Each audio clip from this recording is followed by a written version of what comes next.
Hello student, अद्वैत education में आपका पुनः स्वागत करता हूं। मैं केमिस्ट्री फैकल्टी वीरेंद्र बंछोर।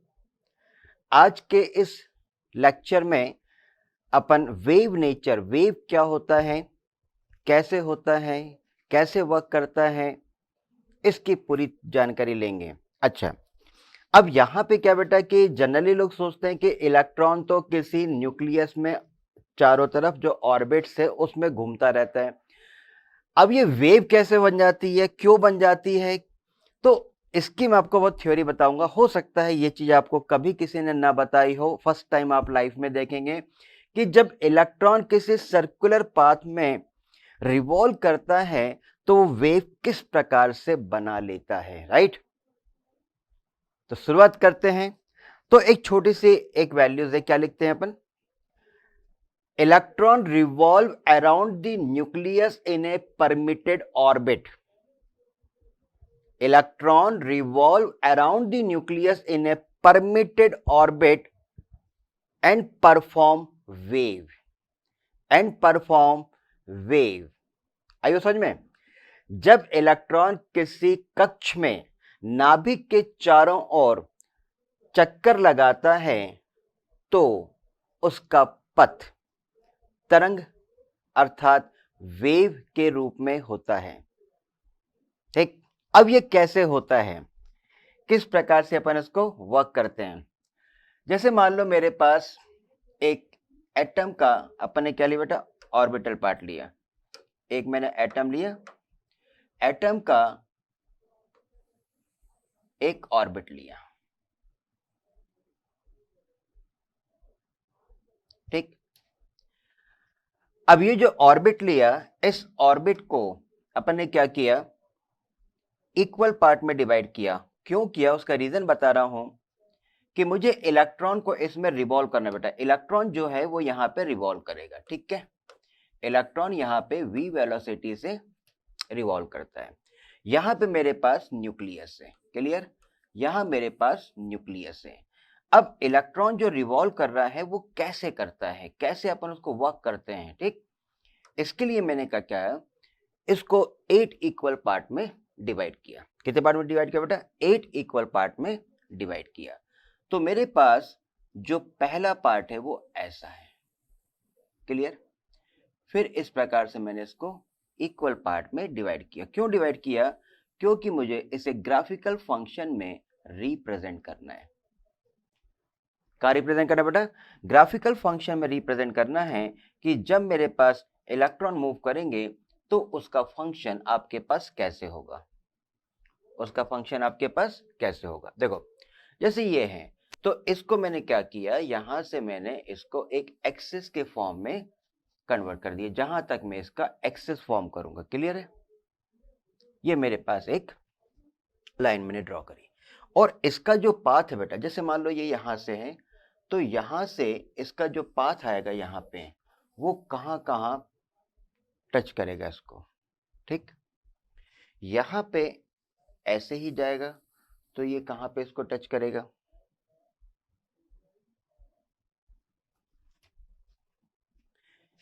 यहां से ये यहां जाएगा तो वेव नेचर आएगा। तो ये मेरे पास एक रिप्रेजेंटिंग है किसके लिए, कि इसका वेव नेचर कैसे आता है, ठीक है। इसको अपन कैसे रीड करना बेटा, इसका जो वेव नेचर है वो कैसे आ रहा है, उसके लिए अपन क्या करेंगे, ग्राफ ओरिएंट करेंगे। क्या ओरिएंट करेंगे बेटा, ग्राफ। मैंने इसको दो पार्ट में डिवाइड किया है, एक्स और वाई पार्ट में डिवाइड किया है, और इसको मैं 8 इक्वल पार्ट में डिवाइड कर रहा हूं, तो मैं इसको भी 8 इक्वल पार्ट में डिवाइड करूंगा, ठीक है बेटा। देखो ग्राफ आप जितना अच्छा बनाएंगे बेटा, उतना आपके पास वैल्यूज आएंगी। तो ये मेरे पास एक ग्राफिकल अरेंजमेंट कर रहा हूं मैं, एक अप्रोक्सीमेट डिस्टेंस ले रहा हूं, suppose 1 centimetre for each. Equal part में डिवाइड करेंगे, 0 1 2 3 4 5 6 7 एंड 8। मैंने ये इसको 8 इक्वल पार्ट में डिवाइड कर दिया, ठीक है बेटा। अब जब 8 इक्वल पार्ट में डिवाइड किया तो इसको मैं नंबरिंग कर देता हूं। अच्छा, डिवाइड क्यों किया, देखो मैंने सोचा कि ये 45 डिग्री है, एंगल पे, ये भी 45 है बेटा है। और यहां पे मैंने क्या किया कि जो 45 डिग्री है उसको मैंने 1 सेंटीमीटर कॉलम में डिवाइड कर दिया। किस में डिवाइड किया बेटा? 1 सेंटीमीटर कॉलम में। और ये यदि मेरे पास 0 पॉइंट में लेता हूं तो ये मेरे पास 1 पोजीशन है, ये इसकी 2 पोजीशन है, इसकी 3 पोजीशन है, 4 पोजीशन है, 5 पोजीशन है, 6 पोजीशन है, 7 पोजीशन है। एक साइकिल जब कंप्लीट करता है तो वो उसका 8 पार्ट है, राइट।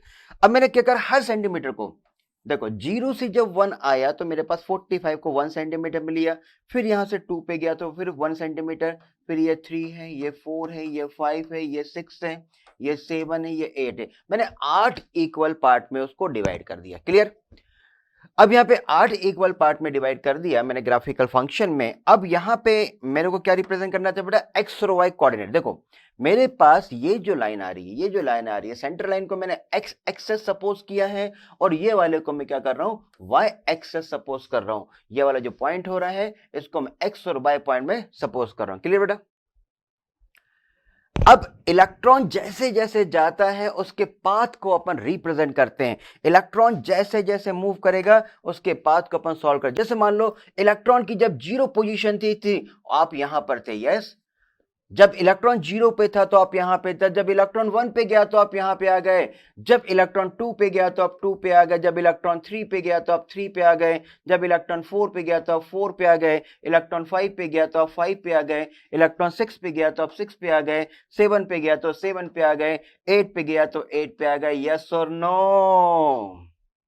तो देखो मेरा जो इलेक्ट्रॉन है वो तो इसके सराउंड में घूम रहा था भाई, वो तो अपना चक्कर काट रहा था, उसका पाथ भी फिक्स था। लेकिन ग्राफिकल फंक्शन में इसने वेव फॉर्म कर लिया। यस और नो?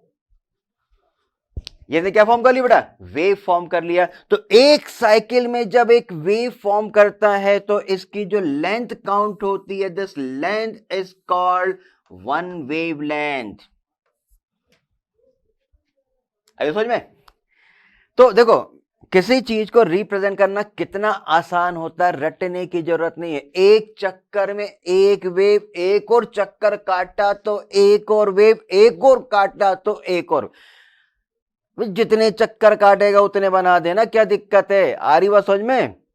तो आपके पास जो इलेक्ट्रॉन है जब एक साइकिल मूव करता है तो वो एक वेव फॉर्म करता है, 1 वेवलेंथ आती है। 2 साइकिल फॉर्म करेगा तो 2 वेवलेंथ आ जाएगी। 3 साइकिल फॉर्म करेगा तो 3 वेवलेंथ आ जाएगी। अरे 4 साइकिल करेगा तो 4 वेवलेंथ आ जाएगी। n साइकिल करेगा तो n वेवलेंथ आ जाएगी। इसका यूज मैं आगे बताऊंगा। बोहर साइंटिस्ट ने इसी का इस्तेमाल किया था और ये उसका ड्रॉबैक था बहुत बड़ा। देखो जैसे मेरे पास बोला कि 1 साइकिल है, 2 साइकिल है, 3 साइकिल है, 4 साइकिल है, 5 साइकिल है। अरे कितना लिखेगा? अरे लिख देना यार, n साइकिल घूमा। तो जब एक साइकिल घूमा तो एक वेव बनाया, 2 साइकिल में 2 वेव बनाया, 3 साइकिल में 3 वेव बनाया, 4 साइकिल में 4 वेव बनाया, 5 साइकिल में 5 वेव बनाया। तो n साइकिल में कितना बनाया? n वेव बनाया। तो जो n वेव बनाया क्या उसका रेडियस चेंज हो गया? नहीं ना। तो पाथ भी चेंज नहीं होगा, पाथ भी उतना का उतना ही रहेगा। तो यूनिफॉर्म वो इस प्रकार से ऑसिलेशन करता रहता है। इसको बोलते हैं वेव नेचर ऑफ इलेक्ट्रॉन। ठीक, अब ये तो हो गया मेरे पास। यहीं पे 2 छोटी छोटी चीज बताता तुम। अब यहां पे क्रस्ट और ट्रफ होते हैं। शीर्ष और गर्त बोलते हैं हिंदी में। शीर्ष मतलब पहाड़, गर्त मतलब गड्ढा। तो ये जो मीन पोजीशन है बेटा, ये जो पोजीशन है यहां से यहां तक की जो मैक्सिमम डिस्टेंस है इसको बोलते हैं एम्पलीट्यूड। क्या बोलते हैं बेटा? एम्पलीट्यूड। तो वैसे ही यहां से जो डेप्थ होती है इसको भी क्या बोलते हैं बेटा? एम्पलीट्यूड। क्या बोलते हैं? Amplitude.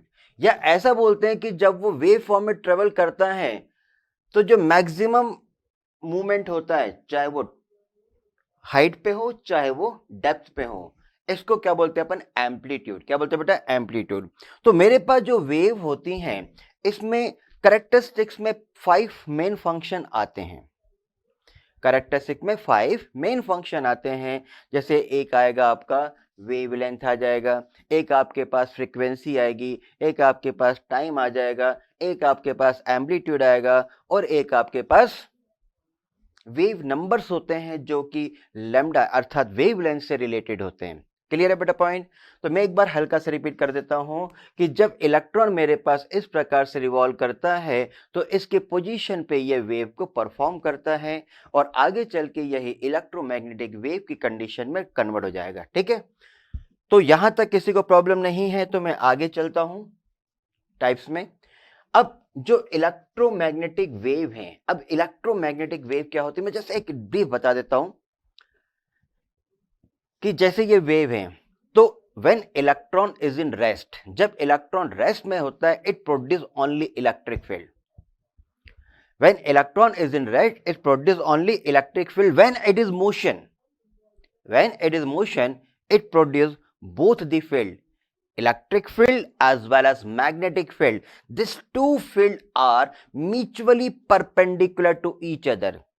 These two fields are mutually perpendicular to each other and also perpendicular to propagation of wave is called electromagnetic wave. Repeat. क्या बोल रहे हैं? When electron is in rest, it produce only electric field. जब कोई electron स्थिर अवस्था में होता है तो वह केवल इलेक्ट्रिक फील्ड अर्थात विद्युत क्षेत्र उत्पन्न करता है। व्हेन इट इज मोशन, जब वो मूव करता है it produce both the field, electric field as well as magnetic field. ये विद्युत और चुंबकीय दोनों क्षेत्रों को उत्पन्न करता है, राइट। अब इनका प्रोपेगेशन जब होता है तो जो इलेक्ट्रिक फील्ड और मैग्नेटिक फील्ड होते हैं they are mutually perpendicular to each other, ये आपस में एक दूसरे से परपेंडिकुलर होते हैं और प्रोपेगेशन, ये जो प्रोपेगेशन हो रहा है ये भी आपस में परपेंडिकुलर है। इसका मतलब ये हुआ कि यदि एक्स डायमेंशन में प्रोपेगेट कर रहा है तो वाई डायमेंशन में वो क्या करेगा, इलेक्ट्रिक फील्ड प्रोड्यूस करेगा और जेड डायरेक्शन में वो क्या करेगा, मैग्नेटिक फील्ड फॉर्म करेगा। इसका नाम हो जाता है इलेक्ट्रो मैग्नेटिक वेव। लेकिन चलता वो ऐसे ही है, चलेगा तो दो फील्ड है और रुका रहेगा तो एक फील्ड है, याद रखना इस चीज को। तो जेम्स क्लार्क मैक्सवेल ने 1864 में फॉर्म किया था। पहला पॉइंट क्या था, the energy is emitted from any heated body continuously in the form of radiation और wave is called radiant energy. क्या बोल रहा है? अच्छा, इसी में एक ब्लैक बॉडी रेडिएशन भी आता है कि जो काली वस्तुएं होती है वो उतनी ही आसानी से हीट अब्सॉर्ब करती है और एमिट भी करती हैं। तो रेडिएशन कैसे होगा और क्या होगा? देखो रेडिएशन एक क्या है, सबसे पहले मेरे पास हीट का ट्रांसमिशन कितने प्रकार से होता है? हीट का ट्रांसमिशन 3 प्रकार से होता है। पहला जो ट्रांसमिशन होता है उसका नाम है कंडक्शन। कंडक्शन के लिए मुझे कोई मेटेलिक कंडक्टर चाहिए। जैसे अपन किसी कंटेनर को, जैसे मिल्क को आपने गैस में रख दिया तो जब मिल्क गर्म हो रहा है तो मिल्क नहीं देखना है, आप कंटेनर को देखो, कंटेनर नीचे से गर्म होकर ऊपर तक गर्म हो जाता है। या आपने कोई स्पून या चम्मच उसमें रख दी है तो चम्मच नीचे लेके ऊपर तक क्या हो जाती है, गर्म हो जाती है, राइट। तो ये जो गर्म हो रही है, जो हीटिंग इफेक्ट ट्रांसफर हो रहा है, इसको बोलते हैं कंडक्शन। क्या नीचे वाला कंटेनर ऊपर आ गया या नीचे का सरफेस ऊपर आ गया या ऊपर का नीचे गया, कहीं नहीं आया। इसका मतलब वो अपने प्लेस पे वहीं का वहीं रहता है, शिफ्ट नहीं होता, केवल हीट को शिफ्ट कर देता है। उसका नाम होता है कंडक्टर और उस फिनोमेना को कंडक्शन जो। सेकेंड होता है convention. Convection is the phenomena of transmission of heat in which the particle move from heating place to cooling effect। तो होता क्या है कि जो, अच्छा ये होता है कि इसमें लिक्विड और गैस के लिए, तो जब हम किसी लिक्विड को गर्म करते हैं, किसी गैस को गर्म करते हैं तो केस आपने लिक्विड में भी देखा होगा, जो सरफेस अपने हीट कांटेक्ट में रहता है पहले वो हीट हो जाता है, हीट होने पे वो तुरंत ऊपर आ जाता है, हीट होने पे वो तुरंत ऊपर आ जाता है। तो जब ऊपर आ जाता है तो उसने अपने पोजीशन को क्या कर दिया बेटा, चेंज कर दिया, उसने अपने पोजीशन को चेंज कर दिया। इसका लाइव एग्जांपल आप देख भी सकते हो, जैसे जब आप चाय बनाते हैं या मिल्क, तो उस समय आप इसको देख भी सकते हैं। और अदर ऑब्जर्वेशन देखना कि कैसे ऊपर आता है, जो फिश पॉट में एक्वेरियम में जो एयर ब्लो चलता रहता है वो एयर के थ्रू जा रहा है, लेकिन जाता वैसे ही है कि नीचे वाला ऊपर चले जाता है। क्यों? क्योंकि जैसे ही वो हीटिंग इफेक्ट में आता है, हल्का होता है, हल्का होकर वो ऊपर की तरफ चला जाता है। एक एग्जांपल और है, जब अपन इमर्शन रॉड से पानी गर्म करते हैं और कई बार स्विच अपन ने जल्दी ऑफ कर दिया तो क्या होता है कि ऊपर का पानी तो गर्म रहता है लेकिन नीचे का पानी क्या होता है, ठंडा होता है। जैसे ही नहाया तो बोले नीचे ठंडा, आइयो समझ में। तो कैरेक्टरिस्टिक क्या है, ये मेरे पास जो इसको बोलते हैं कन्वेंशन। कन्वेंशन मेरे पास फिनोमेना है जिसमें मॉलिक्यूल से मॉलिक्यूल ट्रांसफर हो जाता है, ठीक। तो हीट का ट्रांसमिशन मॉलिक्यूल खुद मूव करके करता है, उसको क्या बोलते हैं, convention. Radiation is the phenomena of transmission of heat without medium. Radiation is the phenomena of transmission of heat without medium. विकिरण, जिसमें हीट को ट्रांसमिट करने के लिए किसी माध्यम की आवश्यकता नहीं होती। जैसे सूरज जब निकलता है तो अपने यहाँ तक जो हीट आती है उसके लिए कोई मीडियम नहीं कि घोड़े में बैठा और चली आई, ऐसा कुछ नहीं होता, ठीक। वो हीट अपने पास आ जाती है, उस फिनोमेना को क्या बोलते हैं, रेडिएशन। तो क्लार्क मैक्सवेल ने सबसे पहले बताया कि the energy is emitted from any heated body, मतलब जब तक वो हीट नहीं होगा तब तक वो एनर्जी को रिलीज नहीं करेगा कंटिन्यूसली, और जब हीट हो जाएगा तो वो लगातार हीट को ट्रांसमिटेड करता रहता है जब तक वो कूलिंग इफेक्ट या रूम टेम्परेचर से कम या उसके बराबर ना आ जाए, तब तक वो हीट को ट्रांसमिटेड करता रहता है, क्योंकि हीट का जो ट्रांसफर होता है वो टेम्परेचर डिफरेंस पे डिपेंड करता है, ठीक। अगला जो पॉइंट है वो ये बोल रहा है कि light and other forms of radiant energy, क्या बोल रहा है, the light and other form of radiant energy propagate without any medium. जैसे मैंने आपको बताया था प्रोपेगेट विदाउट एनी मीडियम, तो ये इसका जो इंपॉर्टेंट पार्ट है, किसी प्रकार का कोई भी मीडियम स्पेस में नहीं हो। In space, in the form of wave, is known as electromagnetic radiation. क्या बोल रहा है, known as electromagnetic radiation. The light and other form of radiant energy propagate without any medium in the space is in the form of wave is known as electromagnetic radiation. Next point क्या बोल रहे हैं, the radiation consist of electric and magnetic field. जैसे मैंने आपको बताया, क्योंकि जब मूव करेगा तो इस प्रकार से डेवलप होगा। The radiation consist of electric and magnetic field oscillating perpendicular to the direction of propagation of the radiation, ठीक। तो यहां पे जो मेन फंक्शन था वो यही था कि जब इलेक्ट्रॉन प्रोपेगेट कर रहा है या जो रेडिएशन पार्ट एनर्जी या कोई रेडिएंट पार्टिकल प्रोपेगेट कर रहा है, तो उस कंडीशन में ये दो फील्ड को डेवलप करेगा। एक का नाम होगा इलेक्ट्रिक फील्ड और एक का नाम होगा मैग्नेटिक फील्ड। ये जो दोनों फील्ड होते हैं they are mutually perpendicular to each other and also perpendicular to propagation of wave. इस प्रकार से रोटेट करते हैं। फॉर एग्जाम्पल, जैसे मैं आपको मूव कराता हूं आगे की तरफ कि वो फंक्शन कैसे करता है, कैसे वो फॉर्म करता है, राइट। अब आपके पास जैसे रेडिएशन है तो उसमें अपन वर्क कैसे करेंगे, मेरे पास एक एक्स डायमेंशन है जिसमें अपन इसको मूव कराएंगे बेटा। यहां पे मेरे पास एक अपन लेते हैं और एक अपन लेते हैं ऐसे, ठीक। यहां पे मेरे पास जो प्रोपेगेशन पार्ट है वो कुछ इस प्रकार से है कि ये जो पॉइंट लिया अपन ने इसको क्या लिया, ओ ओरिजिन है। ये मेरे पास एक्स डायमेंशन है, पॉजिटिव एक्स डायमेंशन, उधर एक्स नेगेटिव होगा। इसको मैंने लिया वाई, तो ये मेरे पास हो गया वाई डैश, ये हो गया जेड, तो ये हो गया जेड डैश। क्लियर। अब उसने क्या बोला कि जब एक तरफ इलेक्ट्रिक फील्ड बनती है तो दूसरी डायमेंशन में मैग्नेटिक फील्ड बनती है और इनका ऑसिलेशन लगातार चलता रहता है। बोला ठीक, कैसे। अब मान लो कि जब ये मूवमेंट कर रहा है तो मूवमेंट जैसे भी अपन ने थोड़ी देर पहले बनाया था कि वेव इस कैरेक्टर में मूव कर रही है। क्लियर। ये वेव इस प्रकार से जा रही है। ये मेरे पास एक डायमेंशन हो गया, एक डायमेंशन में ये मूव कर रहा है। ये कैसे अपन ने लिया, जेड डायमेंशन में अपन ने इसको कैलकुलेट किया। अब जो दूसरा जो पार्ट है बेटा, जो दूसरा पार्ट है वो क्या बोल रहा है कि मेरे पास अदर डायमेंशन में जा रहा है, तो मैंने इसको वाई डायमेंशन में लिया ऐसे ऐसे।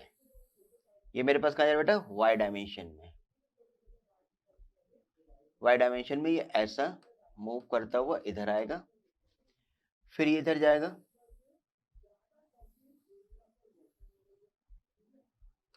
तो इसकी जो डायमेंशन है वो कैसे रहेगी, हमेशा y के फॉर्म में ही रहेगा।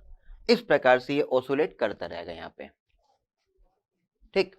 तो यदि मैं इसका ग्राफिकल फंक्शन बिल्कुल परफेक्ट बनाऊं तो ये मेरे पास y डायमेंशन में है, देखो ये मेरे पास y डायमेंशन में है बेटा, ये मेरे पास y डायमेंशन है। तो ये जो वेव फॉर्म होती है इसको बोलते हैं अपन इलेक्ट्रोमैग्नेटिक वेव। इसको क्या बोलते हैं बेटा अपन, इलेक्ट्रोमैग्नेटिक वेव। इसमें से एक इलेक्ट्रिक फील्ड होगा तो दूसरा वाला मेरे पास क्या होगा बेटा, मैग्नेटिक फील्ड होगा। This two field are mutually perpendicular to each other and also perpendicular to propagation of wave, right. It is called electromagnetic wave. तो इसमें यदि मैं सपोज करूं कि जो मैंने रेड लाइन से जो वेव फॉर्म करी है, यदि ये मेरे पास इलेक्ट्रिक फील्ड है, क्या बोल रहा है, यदि ये मेरे पास इलेक्ट्रिक फील्ड को रिप्रेजेंट कर रहा है, किसको बेटा, इलेक्ट्रिक फील्ड को रिप्रेजेंट कर रहा है, हिंदी में क्या बोलते हैं बेटा, विद्युत क्षेत्र, इलेक्ट्रिक फील्ड को रिप्रेजेंट कर रहा है, तो ये वाला जो वेव है ये मेरे पास मैग्नेटिक फील्ड को रिप्रेजेंट कर रहा है। आदि बात समझ बेटा।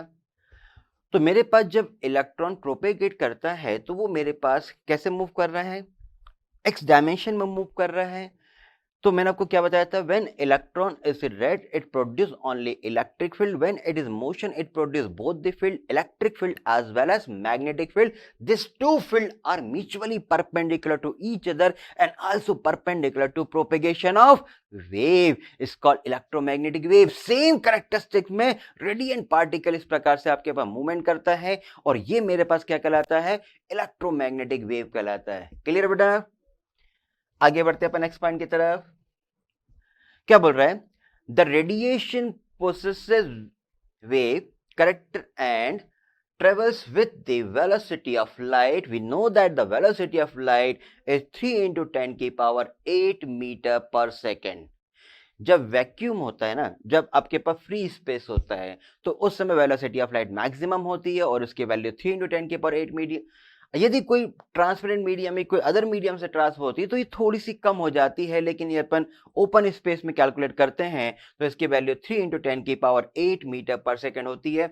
इसका मतलब ये होता है कि जो रेडिएशन एनर्जी होती है वो भी वेलोसिटी ऑफ लाइट से ही ट्रेवल करती है। क्लियर बेटा।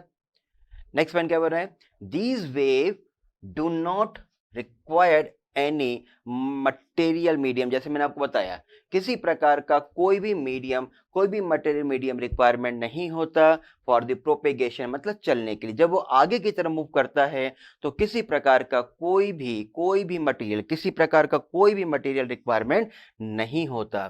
फिर क्या बोल रहा है, a wave is always characterised by following 5 characteristic. जो भी वेव है वो मेरे पास 5 फॉलोइंग कैरेक्टरिस्टिक से फॉर्म होता है। जैसे मैंने आपको पहले वाले उसमें बताया था, क्या बताया था मैंने आपको, देखो मैंने आपको बताया था कि जब वेव कैरेक्टरिस्टिक्स में आता है ये, तो इसमें मेरे पास क्या क्या आएगा बेटा, वेवलेंथ आएगी, वेवलेंथ के बाद क्या आएगा मेरे पास, फ्रीक्वेंसी आएगी, टाइम पीरियड आएगा। मैं एक बार यहाँ पे हल्का सा और बता देता हूँ फिर आपको आगे बढ़ेंगे कि वेवलेंथ क्या होती है। देखो एक साइकिल जब कंप्लीट किया तो उसकी एक लेंथ थी, वो होगी मेरे पास वेवलेंथ।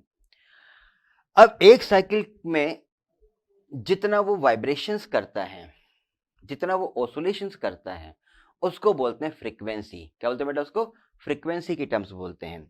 और उसके बाद क्या होता है, वेलोसिटी की टर्म्स आ जाती हैं, फिर ये एम्पलीट्यूड आ जाएगा, ठीक। तो इस प्रकार से मेरे पास 5 और एक मेरे पास जो 5वां कैरेक्टर आता है वो क्या आता है मेरे पास, इसका जो रेसिप्रोकल पार्ट है जिसको अपन क्या बोलेंगे, वेव नंबर बोलेंगे। क्लियर। तो जैसे मैं आपको बता रहा था कि इलेक्ट्रोमैग्नेटिक वेव में जो 5 कैरेक्टरिस्टिक्स है वो अपन कैसे करेंगे। देखो सबसे पहले आता है बेटा वेव लेंथ, है the distance between any two constructive crust और ट्रफ, राइट। अब जो कैरेक्टरिस्टिक्स है वो कैसा, जैसे अपन ने वेवलेंथ फॉर्म करी थी, जैसे मैंने आपको बताया था कि वेव करेक्टर्स में क्या था कि अपन ने एक वेव फॉर्म करी थी, क्लियर। अब यहां पे इस प्रकार से आपके पास, ठीक, तो अब यहां पे दो, देखो अपन ने एक कैलकुलेशन कैसे किया बेटा, यहां से लेके यहां से, मतलब ये वाली जो लेंथ अपन ने ली, यहां से लेके जो एक साइकिल फॉर्म किया अपन ने, क्लियर बेटा। तो इसमें मेरे पास क्या हो गया, एक क्या बन गया, क्रस्ट बन गया, एक ट्रफ बन गया, ठीक, एक शीर्ष हो गया, एक गर्त हो गया। या आप ऐसा भी कैलकुलेट कर सकते हो कि मेरे पास ये क्या था, मेरे पास ये क्या था, क्रस्ट था। तो यहां से अपन ने यहां से लेके यहां तक की जो लेंथ है, इसको भी अपन क्या बोल सकते हैं बेटा, वन वेव लेंथ बोल सकते हैं, ठीक। सिमिलरली और यदि अपन करते हैं कैसे, ये यदि अपन और वेव को आगे बढ़ा दें तो मेरे पास दो डेप्थ आ जाते हैं, गर्त आ जाती हैं। तो यहां से लेके यहां तक की जो लेंथ हो रही है, जो सेंटर से काउंट होगी, जो ये सेंटर से काउंट होगी, इसको भी अपन क्या बोल सकते हैं बेटा, वेव लेंथ। क्लियर है बेटा पॉइंट। तो सिंपल सा था कि जो करेक्टरिस्टिक्स आती है उसमें जब एक साइकिल वो कंप्लीट करता है तो सिंपल उसको अपन वेव लेंथ काउंट कर लेते हैं, ठीक। तो अपन को साइकिल में काउंट नहीं करना है, वेव में काउंट करना है, इसलिए उसका नाम है वेव लेंथ। अच्छा, लेंथ एक प्रकार की लेंथ ही है, अपन सिंपल से लेंथ काउंट कर सकते हैं। अगला क्या होता है, फ्रीक्वेंसी। फ्रीक्वेंसी जैसे, अब फ्रीक्वेंसी है क्या, अरे यार जो अपन बोल रहे हैं वो फ्रीक्वेंसी है, जो रेडियो सुन रहे हैं फ्रीक्वेंसी, आपने सुना होगा ना 98.3, है ना, रेडियो मिर्ची, या 103.5 एफएम। तो ये आपके पास मेगाहर्ट्ज या कुछ भी लेते हैं, तो ये क्या होती है बेटा, फ्रीक्वेंसीज होती हैं। फ्रीक्वेंसी जब मैं जो बोल रहा हूँ फ्रीक्वेंसी, आप जो बोलोगे फ्रीक्वेंसी है, तो हर व्यक्ति के लिए फ्रीक्वेंसी क्या होती है, अलग अलग होती है। अपन कॉपी कर सकते हैं, लेकिन फ्रीक्वेंसी आपके पास क्या होती है, अलग अलग होती है। जैसे इंस्ट्रूमेंट होते हैं, सारे गामा पा सा धा, तो ये फ्रीक्वेंसी टर्म्स पे डिपेंड करती है। क्या बोलते हैं, the number of wave processing through a point in 1 second, एक सेकेंड में कितना पास हो जाता है, इज कॉल्ड फ्रीक्वेंसी। या फिर ऐसा बोल सकते हो, नंबर ऑफ वाइब्रेशन पर सेकेंड। क्या बोल सकते हैं अपन, नंबर ऑफ वाइब्रेशन पर सेकेंड, एक सेकेंड में कितना वाइब्रेट कर रहे हैं। या क्या बोलते हैं, जैसे ऑसोलेशन बढ़ते हैं, तो एक सेकेंड में कितना ऑसोलेशन कर रहे हैं, तो भी फ्रीक्वेंसी आएगी। तो पर सेकेंड, एक बट्टा टाइम, एक बट्टे टाइम, राइट। जो 1 अपॉन टाइम होता है, the terms is known as frequency. इसकी जो यूनिट्स होती है वो हर्ट्ज होती है, या फिर क्या लिखते हैं, साइकिल पर सेकेंड लिखते हैं। इसकी जो यूनिट होती है वो हर्ट्ज होती है, या फिर क्या लिखते हैं बेटा, साइकिल पर सेकेंड। ओके, तो ये मेरे पास क्या कहलाती है, frequency, represent by new. Velocity, अब वेलोसिटी सबको मालूम है, द लीनियर डिस्टेंस, मैंने जानबूझ के लीनियर, मतलब एक जो लाइन वाली होती है वो एंगुलर भी होती है, क्योंकि ना द लीनियर वेलोसिटी, जो भी अपन sorry, the linear distance travelled by the wave in 1 second, ठीक। एक सेकेंड में वो कितना लीनियर ट्रेवल कर लेता है, उसको अपन काउंट करते हैं इस टर्म्स में। अच्छा, जैसे अपन ने कोई कैलकुलेशन करी बेटा, तो कैलकुलेशन में जैसे अपन 9th क्लास में भी पढ़ते थे कि वेलोसिटी जो होती थी मेरे पास डिस्टेंस अपॉन टाइम से अपन कैलकुलेट करते थे, क्लियर। डिस्टेंस लो या डिस्प्लेसमेंट लो, उससे अपन कैलकुलेट करते थे। स्पीड लोगे तो डिस्टेंस, और वेलोसिटी लेते थे डिस्प्लेसमेंट। अब यहाँ जो डिस्प्लेसमेंट है, देखो वेलोसिटी की जगह क्या लिख दिया आपने, सी लिख दिया, वेलोसिटी ऑफ लाइट है, रेडिएशन है, क्योंकि जो डिस्टेंस था वो वेवलेंथ थी भाई, और टाइम आपके पास टाइम पीरियड था, capital T. We know that, अपन को मालूम है कि जो फ्रीक्वेंसी होती है वो 1 अपॉन क्या होती है, टाइम पीरियड होती है। फ्रीक्वेंसी क्या होती है बेटा, 1 अपॉन टाइम पीरियड होती है। तो भाई मेरे पास जो सी आएगा वो सी कितना आ गया बेटा, मेरे पास न्यू लैम्डा, राइट।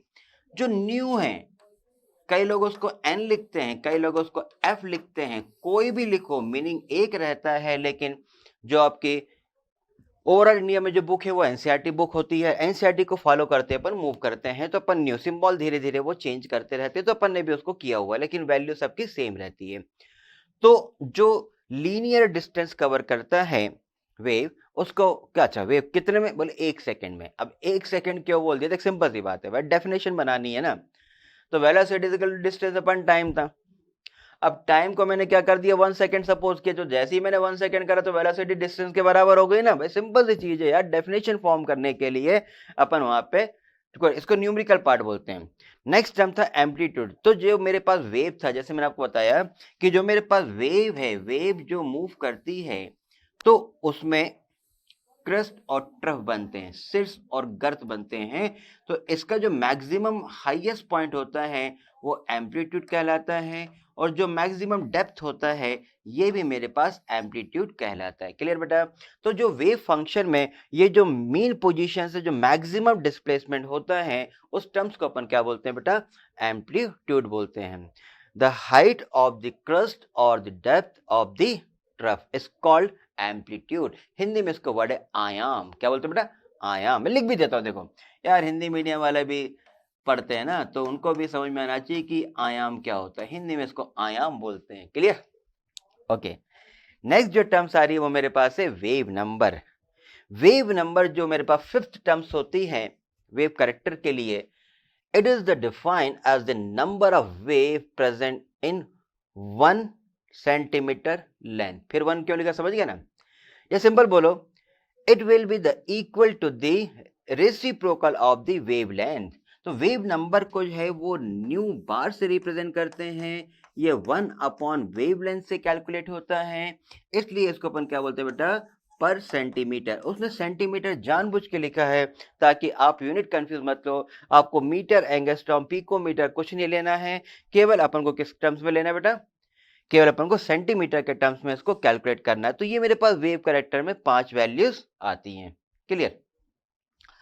अब मेरे पास जो different types of electromagnetic waves होती हैं तो वो पूरे यूनिवर्स में ट्रेवल करती हैं। तो कैसे कैसे होती हैं? द इलेक्ट्रोमैग्नेटिक स्पेक्ट्रम जिसको अपन बोलते हैं, the different types of electromagnetic radiation differ only in their wavelength and frequency. तो जितने भी आपके पास डिफरेंट टाइप्स की जो रेडिएशन है जिसको अपन इलेक्ट्रोमैग्नेटिक रेडिएशंस बोलते हैं, ये दो बात पे डिपेंड करती हैं कि उसकी वेवलेंथ क्या है और उसकी फ्रीक्वेंसी क्या है। क्योंकि मैं रेडिएशन की वेलोसिटी की बात करूं तो वो तो हमेशा कांस्टेंट होगी, क्योंकि वो वेलोसिटी ऑफ लाइट से ट्रेवल करेगी, टाइम से रिलेशन उसका है नहीं। तो मेरे पास दो चीज यहाँ पे डिपेंड कर रहा है, एक मेरे पास डिपेंड कर रहा है वेवलेंथ और फ्रीक्वेंसी बेटा। कई बार क्या होता है कि ये आपके ऑब्जेक्टिव क्वेश्चन बन जाते हैं, वेवलेंथ और फ्रीक्वेंसी इन दो बातों पर डिपेंड करती है, राइट?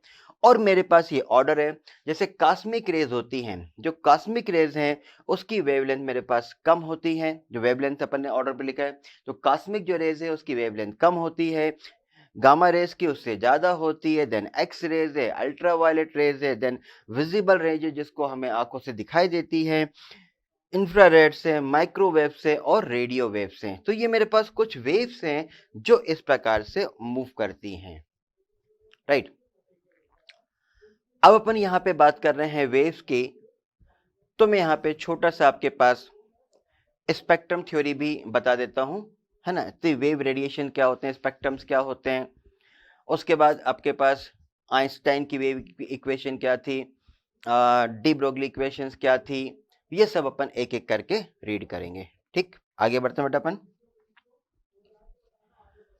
अब जैसे मान लो मेरे पास स्पेक्ट्रम है, तो स्पेक्ट्रम होता क्या है ना?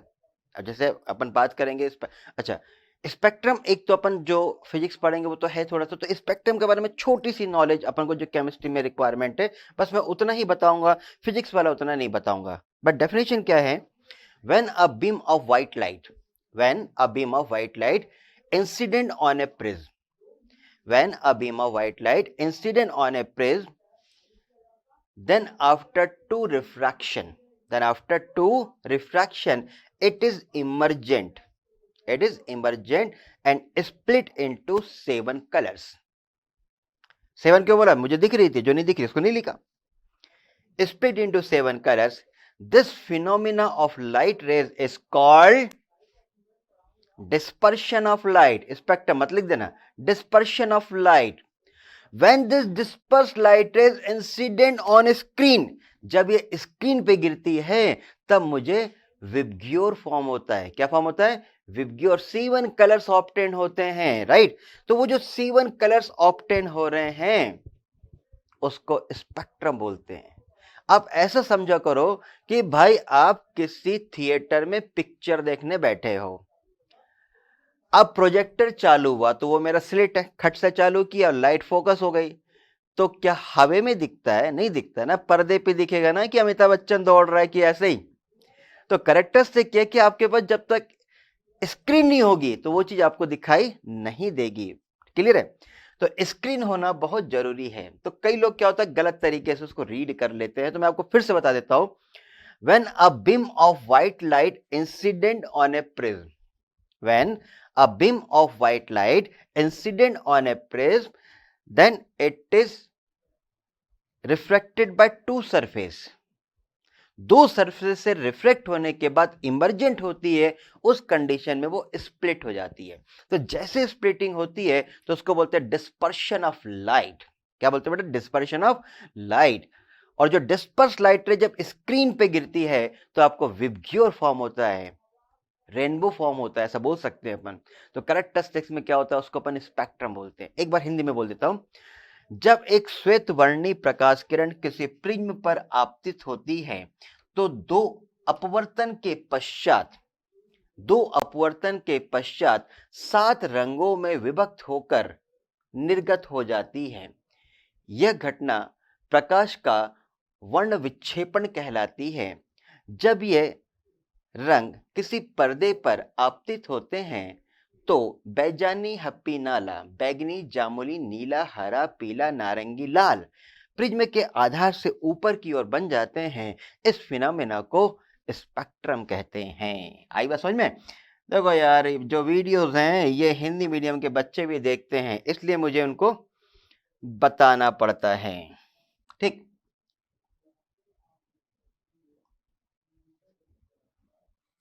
अब मैं आपको इसका एक सुंदर सा ड्राइंग बना के बता देता हूं।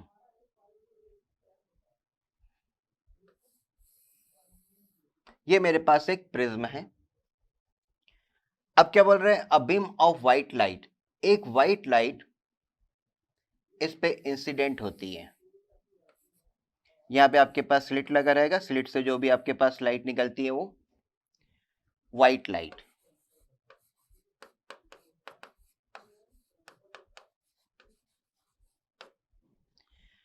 जो व्हाइट लाइट रेज निकलती हैं वो यहां पे देखो, दो मेरे पास सरफेस हैं। यदि ये सरफेस नहीं होता तो लाइट मेरे पास इस प्रकार से चली जाती। क्लियर? लेकिन जो लाइट है अब वो इस प्रकार से स्प्लिट हो रही हैं।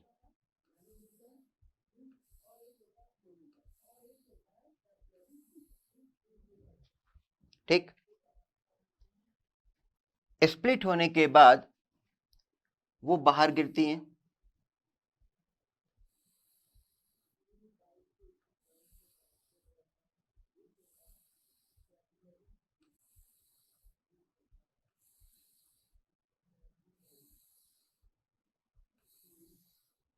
इस प्रकार से ये गिरती हैं। और जब ये गिरती हैं तो यहाँ पे अपन क्या रख देते हैं बेटा? एक स्क्रीन रख दें। क्या रख देते हैं? स्क्रीन रखते हैं। यहाँ पे अपने पास एक स्क्रीन होता है, हिंदी में क्या बोलते हैं बेटा? पर्दा। और इनका जो कलर्स होता है वो नीचे से ऊपर की तरफ VIBGYOR,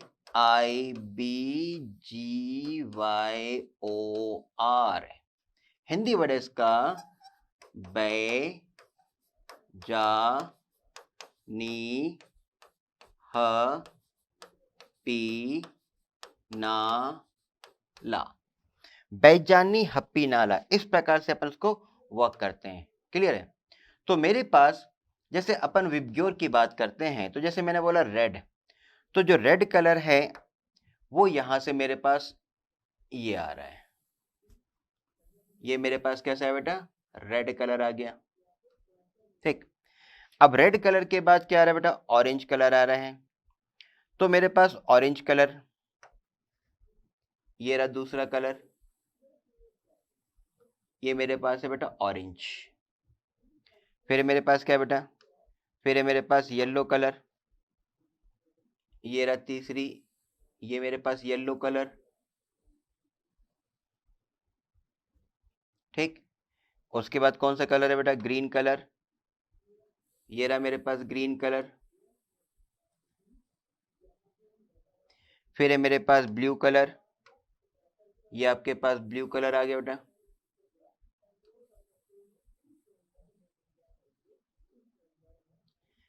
फिर है मेरे पास इंडिगो कलर,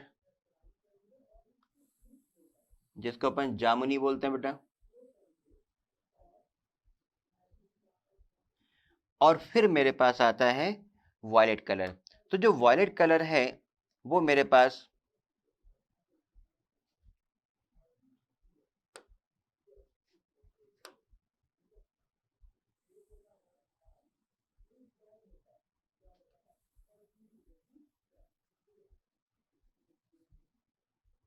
ये रहा। तो भाई जो मेरे पास स्पेक्ट्रम डिजाइन होती है वो इस प्रकार से होती है, ठीक है। अच्छा, ये तो मैंने एक लाइन के फॉर्म में कर दिया, ये यहाँ पे से डेंस फॉर्म में भी रहती है। तो इस फिनोमेना अपन क्या बोलते हैं बेटा?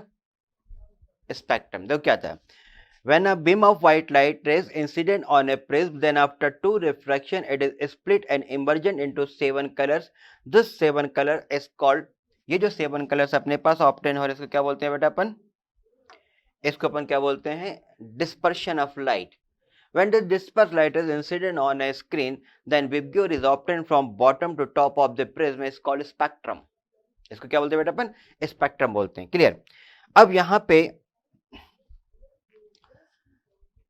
स्पेक्ट्रम के जो टाइप्स होते हैं वो दो प्रकार के टाइप्स होते हैं।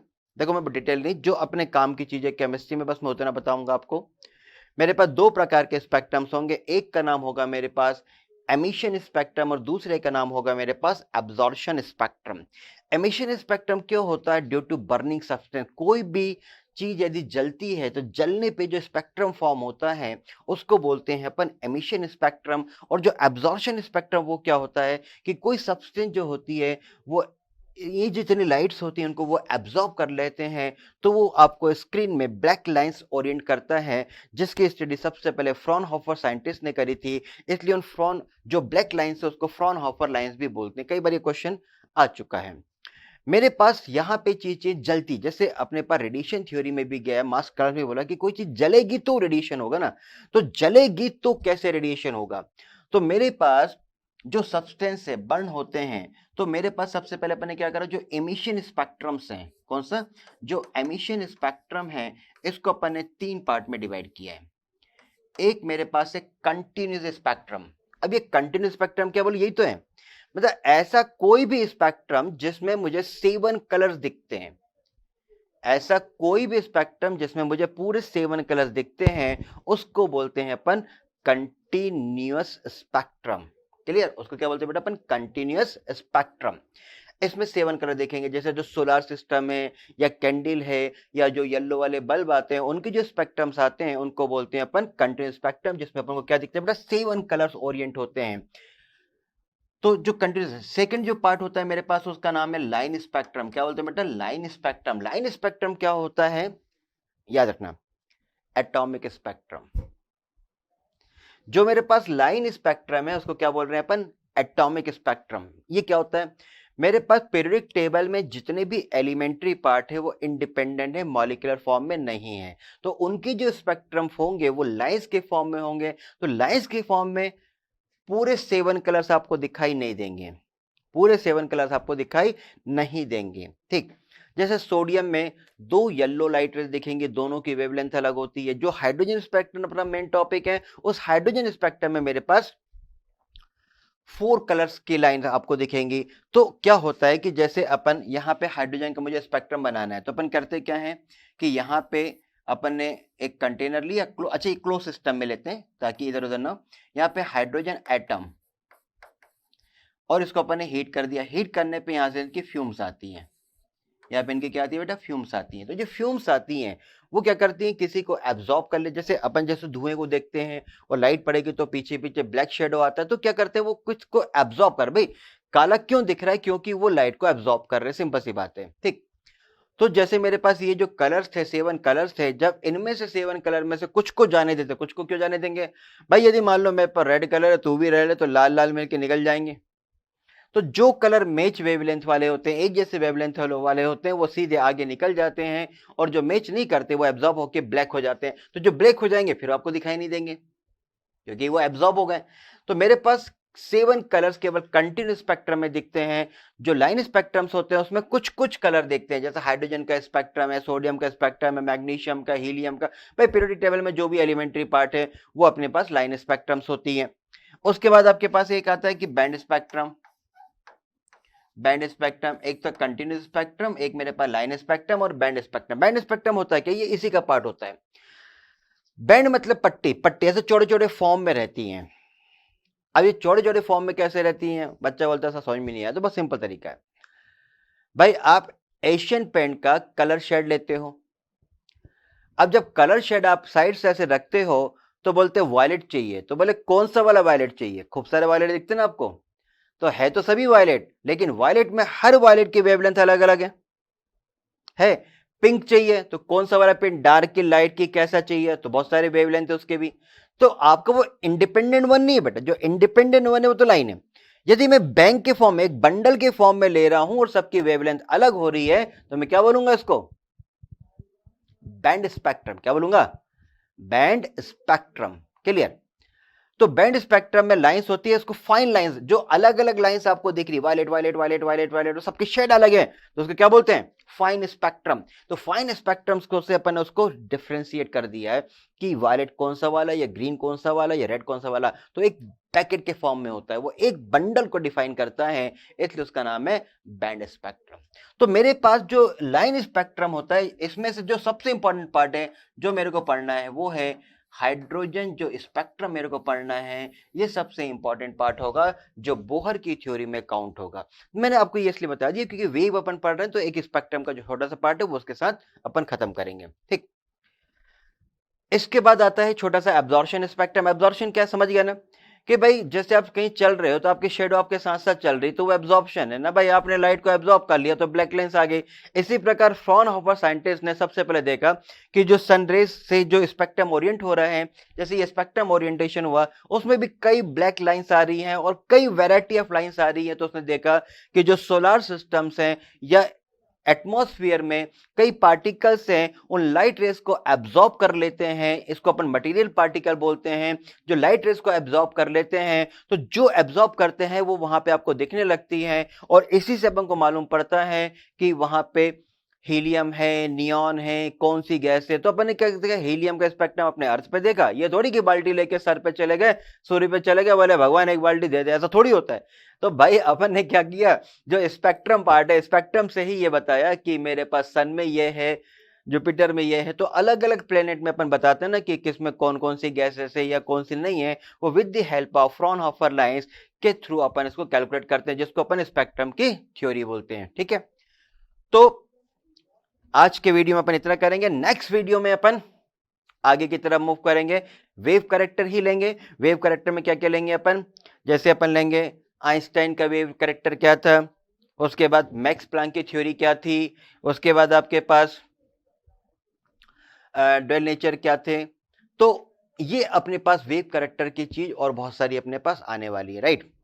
यहां पे मैं आपको एक छोटा सा, जो अपन ने वेव पढ़ा, वहां पे छोटी सी टर्म्स बता देता हूं जो कि फिजिक्स से भी थोड़ी सी रिलेटेड होगी, जो आगे अपन को वर्क करेगी। ठीक है, मैं एक छोटा सी चीज आपको और बता देता हूं कि मेरे पास कोई भी पार्टिकल है, जैसे रेडिएंट पार्टिकल की बात करते हैं या कोई भी पार्टिकल की बात करते हैं, तो मेरे पास जो पार्टिकल, उसका मास अपन यदि m ले लेते हैं, है ना, पार्टिकल जो है उसका मास यदि अपन m ले लेते हैं और उसकी वेलोसिटी अपन v ले लेते हैं, तो मेरे पास जो मोमेंटम होता है बेटा, मोमेंटम, ये फिजिक्स की छोटी सी टर्म से, momentum is equal to count होगा मास इनटू वेलोसिटी से। भाई जब मैं लाइट की बात करूंगा, तो यही जो मोमेंटम टर्म्स है, सॉरी, यही जो मेरे पास मोमेंटम टर्म्स होगी, वो वेलोसिटी के फॉर्म में केवल चेंज हो जाएगी। क्या हो जाएगी? मोमेंटम जो लूंगा वो हो जाएगा मेरे पास मास इनटू वेलोसिटी, वो लाइट के फॉर्म में कैलकुलेट हो जाएगी। लेकिन जो पार्टिकल के टर्म्स में लेता हूं, तो मेरे पास मास इनटू वेलोसिटी से काउंट करेंगे, राइट। एक छोटा सा न्यूमेरिकल पार्ट होता है ये। अब यहां पे मेरे पास कोई भी रेडिएंट पार्टिकल जब ट्रेवल करता है तो किस प्रकार से ओरिएंटेशन कर सकता है, इसमें कौन कौन से क्वेश्चन डेवलप हो सकते हैं। ठीक है, जैसे एक क्वेश्चन तो ये है कि मेरे पास दो पार्टिकल हैं डिफरेंस, यदि दोनों के मास सेम होंगे तो उनमें क्या रिलेशन होगा, है ना। तो पहला केस मैं आपको बता रहा हूं कि पहला जो केस है वो ये कि मेरे पास यदि दो पार्टिकल हैं, दोनों के मास सेम है, दोनों के मास क्या बेटा सेम है, लेकिन दोनों की जो वेलोसिटीज हैं, दोनों की वेलोसिटी है वो अलग अलग है। दोनों के मास सेम है लेकिन दोनों की वेलोसिटी अलग अलग है। क्लियर? अब दोनों की वेलोसिटी अलग अलग है तो मोमेंटम का क्या रिलेशन होगा? आप इसको ऐसा एग्जांपल लो, मेरे पास दो मारुति कार है, उसमें एक जैसे वजन के दो ड्राइवर बैठा दिए। क्लियर? तो मेरे पास मास बिल्कुल बराबर हो गया। अब दोनों को बोला तो भाई एक 40 की स्पीड से चल और एक 60 की स्पीड से चल, यही बोला ना उसने। भाई दो पार्टिकल एक जैसे हैं जिनके मास सेम है और वेलोसिटी क्या है अपने पास अलग अलग है। तो देखो जब मैं P1 लेता हूं तो P1 कितना होगा मेरे पास M1 V1, लेकिन M1 और M2 दोनों क्या है बराबर है, M1 M2 दोनों बराबर है। इसको मैं M कंसीडर कर लेता हूं, इसको मैं M कंसीडर कर लेता हूं, तो मुझे इसको M ही लिखे रहने दो। इसी प्रकार जब मैं दूसरे की मोमेंटम निकालता हूं तो कितना है कि बेटा M V2 से कैलकुलेट करूंगा। अब दोनों को आप केवल डिवाइड कर दो P1 अपॉन P2 से। अब मैंने इसको क्या करा, डिवाइड कर दिया। डिवाइड करा तो मेरे पास M कैंसिल हो गया, क्या हो गया V1 अपॉन V2। अब ये कैसा हो गया, तो ये बोल रहा है कि भाई जिसकी वेलोसिटी ज्यादा है, मान लो V1 की वेलोसिटी V2 से ज्यादा है, V1 की वेलोसिटी V2 से ज्यादा है, तो मेरे पास जो P1 होगा उसका मोमेंटम P2 से ज्यादा होगा। तो बहुत सिंपल क्राइटेरिया में क्या बोल रहा है कि भाई मेरे पास दो पार्टिकल है, दोनों पार्टिकल का यदि मेरे पास मास सेम है, वेलोसिटी अलग अलग है, तो जिस पार्टिकल की वेलोसिटी ज्यादा होगी उसका मोमेंटम भी ज्यादा होगा। अब इसी को उसने दूसरे तरीके से बोला कि भाई सेकेंड केस क्या बोल रहा है कि मेरे पास दो पार्टिकल हैं, दोनों के मास अलग अलग हैं, दोनों के मास अलग अलग हैं, बट दोनों के मास मेरे पास अलग अलग हैं और दोनों की जो वेलोसिटी है अब वो सेम कर दी। तब क्या होगा, कहने का मतलब है एक कार है एक ट्रक है, एक कार है और एक ट्रक है। अब तुम कुछ भी कर लो मास तो अलग हो गया, लेकिन दोनों 40 की स्पीड से चली जा रही हैं, दोनों मेरे पास 40 की स्पीड से चली जा रही, 40 की स्पीड से मूव कर रही हैं। तो कंडीशन क्या बोलेगा, तो भाई अब उसने क्या बोला, वेलोसिटी को अपन ने क्या सपोज कर लिया, v सपोज कर लिया, क्योंकि सेम है दोनों के लिए। तो momentum P1 is equal to क्या होगा, अब M1v हो जाएगा, और जो P2 आपके पास है वो कितना हो जाएगा बेटा मेरे पास M2v हो जाएगा। अब मैं फर्दर P1 और P2 को सॉल्व करता हूं, दोनों को मैं डिवाइड करता हूं। जब दोनों को डिवाइड करूंगा तो क्या हो गया, V1 भी कैंसिल हो गया मेरे पास, तो M1 अपॉन M2 बचा। अब बोल रहे हैं if M1 is greater than M2, मतलब जो वजनी है उसका मोमेंटम आपके पास ज्यादा होगा, यही बोला ना उसने। मतलब ट्रक का मोमेंटम क्या होगा, कार से ज्यादा होगा। तो ये मेरे पास एक मोमेंटम रिलेशन था जो कि कहीं पे भी अपन लिख सकते हैं, क्योंकि थ्योरी से रिलेटेड होता है, पार्टिकल है, वेव कैरेक्टर है, यदि मास हो गया तो इस प्रकार से अपन कैलकुलेट करेंगे। एक और आता है काइनेटिक रिलेशन, जो एनर्जी रिलेशन आता है, कि वो कई बार न्यूमेरिकल पार्ट में भी आपको आगे आएगा। कि मेरे पास जैसे मोमेंटम अपन ने लिखा था किसी पार्टिकल के लिए, मोमेंटम क्या था, मास इनटू वेलोसिटी से कैलकुलेट हो रहा है।